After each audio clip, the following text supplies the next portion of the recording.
Alors, je comprends qu'il y a consentement afin que nous commencions quelques minutes plus tôt. Consentement? Consentement.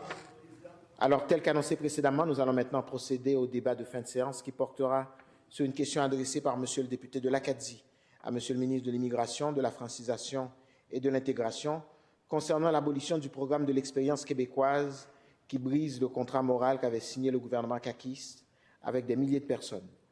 Je vous rappelle que, conformément à l'article 310 du règlement, le député qui a soulevé le débat et le ministre qui lui répond ont chacun un temps de parole de 5 minutes et le député a ensuite droit à une réplique de 2 minutes. Monsieur le député, je vous cède la parole pour une durée de 5 minutes. Merci, Monsieur le Président. Alors, bonsoir, Monsieur le ministre. Pendant la période de questions, aujourd'hui, un peu plus tôt, j'ai posé des questions concernant le programme d'expérience québécoise, le PEC, programme qui n'existe plus, et j'ai souligné qu'il s'agissait d'une injustice pour les gens qui sont déjà ici, qui sont arrivés au Québec alors que ce programme existait et qu'ils souhaitaient s'en prévaloir. Et je tiens à préciser, Monsieur le Président, je ne parle pas des gens qui sont présentement à l'étranger, qui pensent venir au Québec ou qui pourraient venir au Québec. Ce n'est pas de ça dont je parle. Je parle des gens qui sont ici, qui sont venus ici parce qu'ils savaient que le PEC existait et donc qu'ils voulaient s'en prévaloir. Et rappelez-vous, Monsieur le Président, ce n'est pas la première fois que le gouvernement de la CAQ suspend ou annule ce programme ou le modifie. Ça a été fait en 2019. Et en 2019, il y a eu un tollé. Le gouvernement a reconnu cette injustice. Et donc, il a reculé. Ce qui était une injustice en 2019, parce qu'on voulait arrêter de rendre accessible ce programme aux gens qui étaient ici, n'est pas plus juste en 2025, Monsieur le Président. Et c'est ça mon point. Et c'est ça mon point. Et je rappelle ce que le premier ministre du Québec disait quand il référait au devoir d'humanité que le gouvernement a sur la façon de traiter les citoyens et les citoyennes. Le devoir d'humanité du premier ministre, tel qu'il le soulignait en 2019 en disant qu'il fallait réouvrir le PEC, alors ce ne serait plus un devoir en 2025? Ça aurait changé? Est-ce que c'est parce qu'on n'a plus d'humanité? J'ose espérer que non. J'ose espérer que non. Le premier ministre disait, on a aussi le devoir de faire preuve d'humanité. Alors moi, je le rappelle, et je le rappelle à Monsieur le ministre, on a le devoir de faire preuve d'humanité. En suspendant le programme, dans le milieu, comme ça, sans crier gare, sans consultation, le ministre a créé une onde de choc dans la communauté, littéralement. Il a plongé dans l'angoisse, et je tiens à le dire, des milliers de travailleurs et d'étudiants, mais des travailleurs. J'ai reçu à mon bureau des dizaines de courriels. J'ai parlé à des centaines de personnes. J'ai participé à 2 manifestations où j'ai pu rencontrer des centaines de citoyens.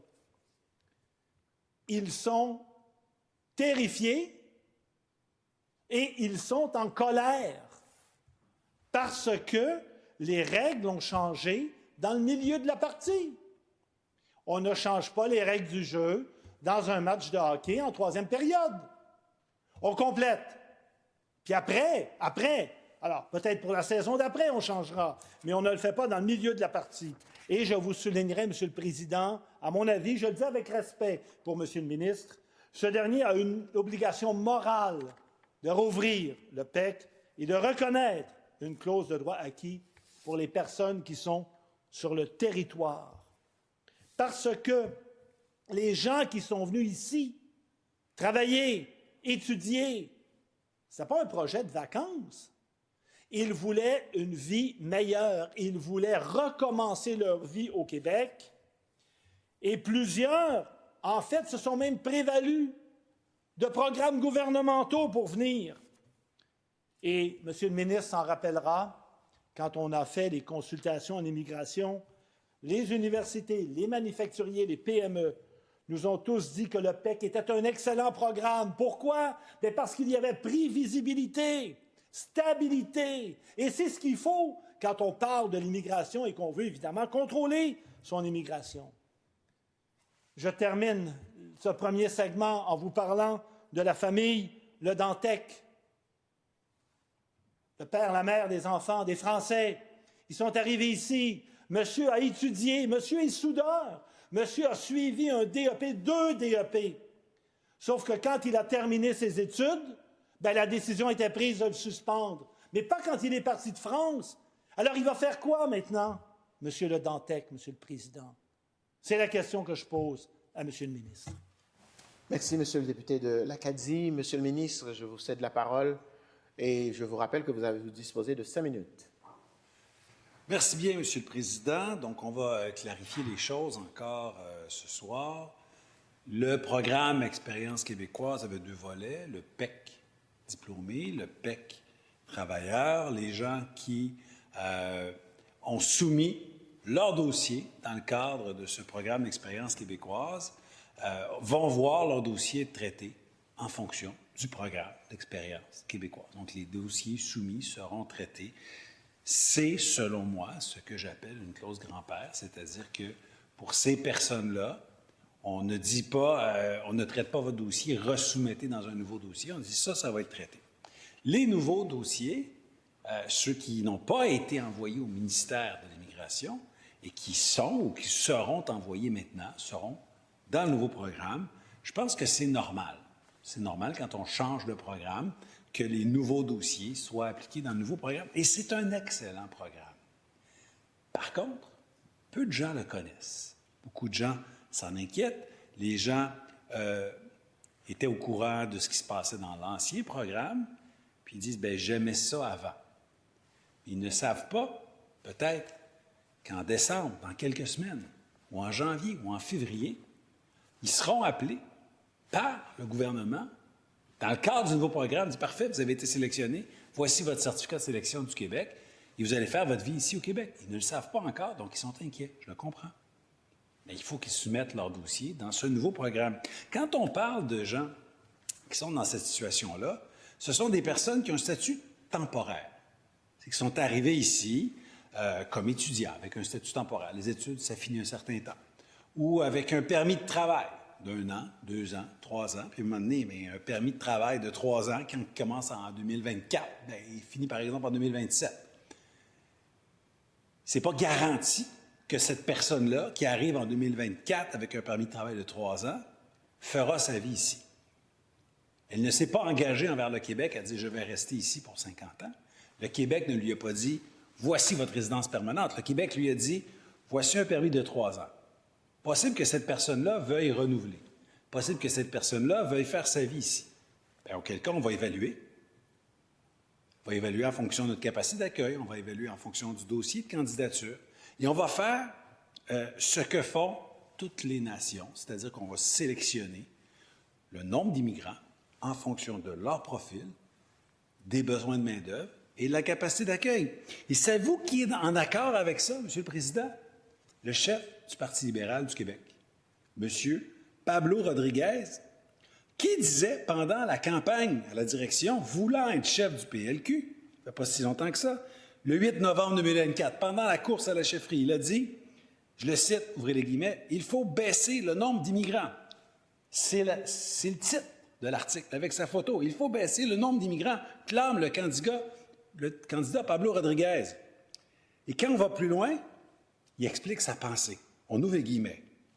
Monsieur le chef du Parti libéral du Québec a dit, « Si vous baissez les seuils de 50 000, mais que vous rentrez 10 fois plus au niveau des temporaires, vous n'arriverez pas à régler le problème et vous allez avoir ce qui se passe actuellement, des défis au niveau de la société. » Fermez les guillemets. On ne dit pas au niveau de, mais je vais pardonner cette faute de français.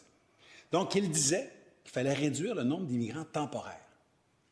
Bien, ce que ça veut dire, c'est qu'on ne peut pas avoir en ce moment les 560 000 temporaires sur le territoire québécois, leur donner tous comme ça, de manière gratuite, automatique, à tous, la résidence permanente, comme ça, du simple fait, bien, s'ils sont ici de manière temporaire, c'est que ce sont des permanents. Mais non, le chef du Parti libéral n'était pas d'accord avec ça. Et moi non plus. Sélectionnons ces personnes-là le mieux possible en fonction de leur compréhension de la langue française, en fonction de la capacité d'accueil, en fonction de la planification pluriannuelle qu'on vient de faire, qui dit, bien maintenant, chaque année au Québec, on va accueillir 45 000 résidents permanents à chaque année, puis on va les sélectionner parmi les temporaires, parmi les gens qui sont sur le territoire québécois, ceux qui parlent le français, ceux qui ont un emploi, et puis on va leur donner plus de points à ceux qui sont en région ou à ceux, par exemple, qui sont diplômés d'une institution québécoise et qui sont, je vous dirais, qui contribuent à la société québécoise. Donc, ces personnes-là qui s'inquiètent, déposez votre dossier dans le PSTQ et vous augmenterez grandement, en fait, vous aurez des chances d'être sélectionné. Merci. Voilà. Merci, Monsieur le ministre. Monsieur le député de l'Acadie, je vous cède la parole pour votre réplique de 2 minutes. Oui, l'ennui avec le PSTQ, Monsieur le Président, et ça, les gens nous l'ont dit aussi en commission parlementaire, c'est que c'est pas stable, c'est pas prévisible, on n'a aucune idée de ce qui va arriver. Je parlais moi-même dans ma question aujourd'hui d'un labyrinthe. Il n'y a aucune garantie. Quel sera le pointage, on ne le sait pas. Et donc, ça a créé chez les gens, comme je vous le disais un peu plus tôt, une onde de choc. Et ce qu'il faut en immigration, c'est de la prévisibilité. Qu'il y ait effectivement un contrôle, bien, on est pour. On a fait les consultations ensemble, Monsieur le ministre et moi, pour l'opposition officielle. Mais le point n'est pas là. Moi, je vous parle des gens qui sont ici. Je vous parle des gens qui sont arrivés ici, qui ont étudié, qui avaient un plan de vie pour leur famille et qui, à la dernière minute, se font dire « Ah non, là, vous ne pouvez plus appliquer. » Mais voyons, c'est injuste, c'est inhumain et je tiens à le dire.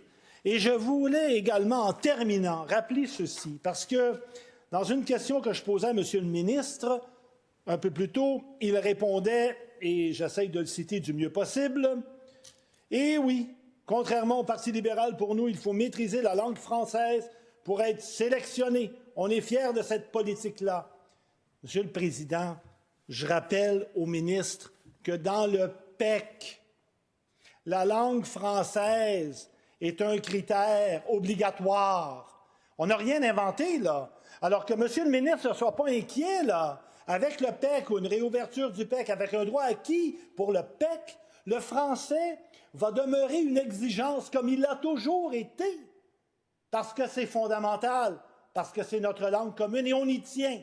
Alors, comme sortent d'autres arguments, je vous le dis, Monsieur le Président, et qu'on fasse en sorte qu'on traite avec humanité ces gens qui attendent, qu'on leur accorde une clause de droit acquis pour qu'on puisse faire fonctionner l'économie du Québec. Merci. Merci, Monsieur le député de l'Acadie. Alors, voilà qui met fin à ce débat de fin de séance. Compte tenu de l'heure, les travaux sont ajournés au mercredi 26 novembre 2025 à 9h40.